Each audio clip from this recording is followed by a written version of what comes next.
அஸ்கலானி அவர்கள், புகாரி ஷெரீஃபிற்கு விளக்கம் எழுதியவர்கள், ஹதீஸ் கலையில் கைதேர்ந்த இப்னு ஹஜர் அஸ்கலானி இமாம் அவர்கள் சொல்கிறார்கள், மகூல் என்கிற ஒரு ஊரிலே நஸ்ரானிகள் தன்னுடைய மதத்தை பரப்புவதற்காக முயற்சி செய்கிறார்கள். கானன் நசாரா யன்ஷுருன தஆதிஹிம் பைன கபாயிலில் மகூல் என்கிற ஊரிலே நஸ்ரானிகள் தன்னுடைய அந்த நஸ்ரானி மதத்தை பரப்புவதற்கு முயற்சி செய்கிறார்கள். அதனுடைய தலைவனினுடைய பெயர் ஹாலாக் என்று அந்த தலைவனினுடைய பெயர். அவனுடைய மனைவியும் கூட நஸ்ரானி என்பதால் தன் மனைவியை வைத்தும் அந்த மதத்தை பரப்புவதற்காக வேண்டி முயற்சி செய்கிறான். கடைசியில் அந்த மகூல் என்கிற ஒரு ஊரிலே மின் உமரா அஹதும் மினல் உமரா ஒரு பெரிய தலைவர் நஸ்ரானியா மாறிட்டார். நஸ்ரானியா மாற்றுவதற்கு முயற்சி செய்து ஒரு தலைவர் நஸ்ரானியாக மாறிய பிறகு நஸ்ரானிகளுக்கு மிகப்பெரிய சந்தோஷம். ஒரே ஒரு ஆள் மாறிட்டாருங்கிறதுக்காக ஒரு பெரிய விழாவா கொண்டாடுறாங்க. எல்லா நஸ்ரானிகளையும் அழைத்து நஸ்ரானி மதம் அது எவ்வளவு சிறப்பாய்ந்தது என்பதாக ஒரு மிகப்பெரிய கோலாகலமாக ஒரு விழா போல அது கொண்டாடப்படுகிறது. அதுல பேசிக்கிட்டே இருக்கும்போது ஒரு சலீப் ஒரு நஸ்ரானியினுடைய சிறப்புகளை குறித்து பேசிக்கொண்டே இருக்கிற அவர் நபி ஸல்லல்லாஹு அலைஹி வஸல்லம் பேசிக்கொண்டிருக்கும் இடையிலே நபி ஸல்லல்லாஹு அலைஹி வஸல்லம் அவர்களை திட்டுவதற்கு ஆரம்பிக்கிறார். நஸ்ரானி பேசுகிறார், மதத்தை புகழ்ந்து பேசுகிறார். பேசிய நபர் நபியினுடைய பெயர் குறித்து சொல்லி நபியை வசைபாட ஆரம்பிக்கிறார். திட்டிக் கொண்டே இருக்கும் போது சொல்கிறார்கள் இமாம்கள், கல்பு சதீதின் மர்தூதுன் ஜம்ஜரல் கல்பு, பக்கத்தில் ஒரு நாய் கெட்டி போடப்பட்டிருந்தது. நபியை திட்ட திட்ட திட்ட வஹாஜ வசும்ம வசப அலா சலீப், அந்த நாய்க்கு சரியான கோபம் வந்து இந்த நபரின் மீது கயிறை அவிழ்த்து விட்டு அத்துவிட்டு பாய்ந்து விட்டது. நபியை திட்டியது அந்த நாய்க்கு பிடிக்கவில்லை. ஹமஷஹு பிஷித்தா, நாய் கோரமாக அந்த மனிதரை கடித்து இழுக்க சபையில் இருக்கக்கூடிய எல்லோரும் சேர்ந்து வஹல்லிசூஹு மின்ஹு பஅத ஜுஹுதி, அந்த நாயை அவர்கிட்ட இருந்து விடுவிச்சிட்டாங்க. நாய் அவரை விடவே இல்லை. உடலில் ஏராளமான காயங்கள், நாயினுடைய பற்களும் நகங்களும் பதிந்து போனது.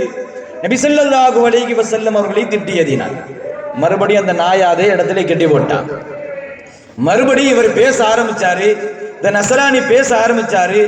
மறுபடியும் நபி ஸல்லல்லாஹு அலைஹி வஸல்லம் அவர்களை வசைபாட கீழ் இருக்கக்கூடிய அந்த மக்கள் எல்லாம் சொன்னார்கள், ஓ மனிதனே, ஹாதா பி கலாமிக ஃபி ஹக்கின் நபி ஸல்லல்லாஹு அலைஹி வஸல்லம், இதோ நாய் உன்னை தீண்டியதல்லவா, கடித்ததல்லவா, நபியை பற்றி நீ பேச ஆரம்பித்ததிலிருந்து தான் அது கோபமானது, கடித்தது.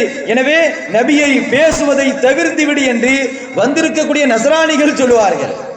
நபியை பேசுவதை, நபியை திட்டுவதை நிறுத்திக்கொள் என்று அந்த பேசக்கூடிய நபரிடத்திலே சொல்ல ஃபகால சலீப், அவர் சொல்லுவார், கல்லா, நபியை பத்தி பேசினதுக்காக வேண்டியெல்லாம் அந்த நாய் என்ன கடிக்கல, இந்த நாய் என்ன திட்டல. ரஆனி உஷீரு பியதி, நான் பேசும்போது இதை போல கையை ஆட்டி ஆட்டி பேசினா இல்லையா, அந்த நாய் பாய்த்து கொண்டே இருந்தது. அன்னி உரீது பரபா, இந்த கையாட்டுவதை பார்த்து அந்த நாயை அடிப்பதற்குத்தான் நான் அவ்வாறு செய்கிறேன் என்று எண்ணிக்கொண்டுதான் என் மீது பாய்ந்ததை தவிர என் வாயிலிருந்து வார்த்தைகளால் அல்ல, கை அசைவுக்கு பயந்தே அது என்னை கடித்தது என்று அந்த நஸ்ரானி மறுபடியும் நபி ஸல்லல்லாஹு அலைஹி வஸல்லம் அவர்களை திட்ட ஆரம்பிப்பார். சும்மா ஆத பிஸப்பின் நபி ஸல்லல்லாஹு அலைஹி வஸல்லம், மறுபடியும் நபி ஸல்லல்லாஹு அலைஹி வஸல்லம் அவர்களை திட்டுவார். வஅக்தா ஃபி ஸப்பி, திட்டுவதிலே கடுகடுத்து பேசுவார். உச்ச வரம்பில் நபி ஸல்லல்லாஹு அலைஹி வஸல்லம் அவர்களை மறுபடியும் அவர் பேச என்ன நடந்தது தெரியுமா? கத்தால் கல்பு ரிபாத்தா, மறுபடியும் அந்த நாய் கெட்டி போடப்பட்ட அந்த இடத்திலிருந்து கயிற்றை அவிழ்த்து கொண்டு வஸபால உனுகி சலீப், பேசிய அந்த நபருடைய கழுத்தில் பாய்ந்து கடித்தது. என்னாச்சு? தலா ஜௌரா, கழுத்தை கடிச்சு எந்த அளவுக்கு கழுத்து தனியா வந்துருச்சு. நபியின் மீது ஒரு மனிதன் பேசியதினால் கழுத்தை கடித்து அந்த கழுத்து துண்டானது. அந்த சபையிலேயே அந்த நஸ்ரானி இறந்து போனான் என்று இப்னு ஹஜர் அஸ்கலானி ரஹ்மத்துல்லாஹி அலைஹி அவர்கள் நமக்கு சொல்லி தருகிறார்கள். ஒரு நாய்க்கு தெரிகிறது நபியை ஒரு மனிதன் இகழ்ந்து பேசுவதற்கு அனுமதி கிடையாது. நபி அது புகழப்படக்கூடிய நபி. முஹம்மது என்பதற்கு அர்த்தமே அவர் புகழப்பட வேண்டியவர் தானே. இவன் எதற்காக அவரை இகழ்ந்து பேசுகிறான் என்று ஒரு ஆறறிவுள்ள ஜீவனுக்கு தெரிந்ததா இல்லையா? ஒரு நாய்க்கு தெரிந்தது. நபியை இவன் இகழ்ந்து பேசுகிறான் என்று நாய் கடிச்சு விட்டிருந்தா பரவாயில்லை, நாய் கடித்து மாத்த அவர் இறந்து போனார் என்று வரலாறு பதிவு செய்கிறது. சபையில் இருக்கக்கூடிய எல்லோரும் வியர்ந்து பார்த்தார்கள். எதனால் இவருக்கு இப்படி நடந்தது? நபியை குறித்து பேசியதினால் தான் நடந்ததோ? நபியை திட்டியதினால் தான் நடந்ததோ? எனவே ஒரு நாய்க்கும் கூட நபியை திட்டியதினால் கோபம் வருகிறது என்று சொன்னால் இதுதான் அல்லவா சத்திய மார்க்கம் என்று அந்த ஊர்ல இருந்து 40,000 நபர்கள் அப்போது இஸ்லாத்தை ஏற்றார்கள்.